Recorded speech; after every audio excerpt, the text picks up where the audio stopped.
هل العدد الذي يتحصل عليه التلميذ في الامتحان يحدد مستواه الحقيقي؟ هذا السؤال. من المسؤول عن تفوق التلميذ؟ المدرسة أم الأسرة؟ إذن هنا سوف نجيب عن هذه التساؤلات. بالنسبة لمستوى التلميذ سوف نعطي المثال المعاكس. مثلا أن تأخذ تلميذ وتدرسه نفس الدرس يوميا طيلة شهر كامل، ثم تعطيه امتحان على نفس الدرس مباشرة بعد انتهاء تلك المدة.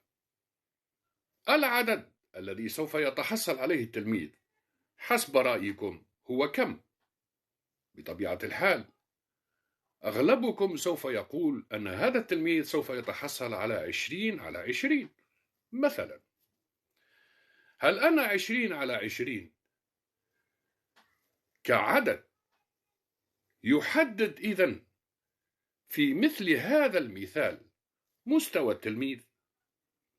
الأمر مرتبط بكمية الدروس التي تحصل عليها التلميذ في زمن معين وكيف.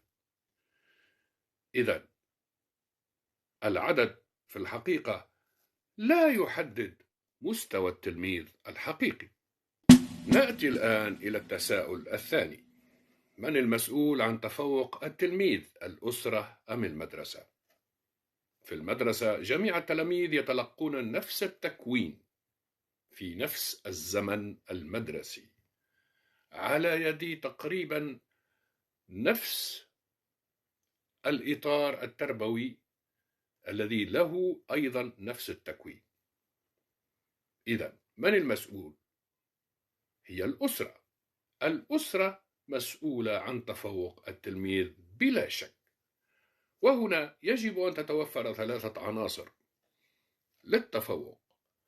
العنصر الأول الحرص على أن ابنك يراجع دروسه كل ليلة بانتظام، مراجعة الدروس والقيام بالتمارين اللازمة.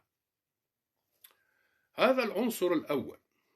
العنصر الثاني: لا بد أن ينال التلميذ قسطا من الراحة بعد مراجعة الدروس، وأن يأخذ الوقت الكافي للنوم، وقت يكفيه لاستعادة نشاطه في الصباح.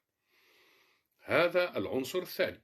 العنصر الثالث: لا بد أن يمارس نشاطا رياضيا، وهو ما يسمى اللعب مع الأصدقاء، لأن هناك مقولة تقول: علموا أطفالكم هم يلعبون.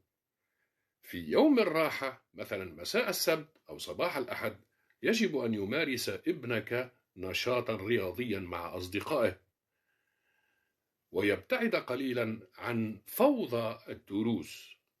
هذه العناصر الثلاثة هي التي سوف تساهم في نجاحه، ويجب أن تتأكد من توفرها معا.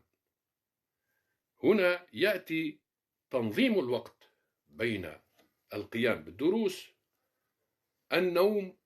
مثلا 10 ليلا يجب أن ينام، يجب أن يخلد إلى النوم، ثم في يوم الراحة يجب أن يمارس خاصة نشاط رياضي ليبتعد مثلا عن التدخين وعن الأشياء السلبية التي تدمر العقل والجسد.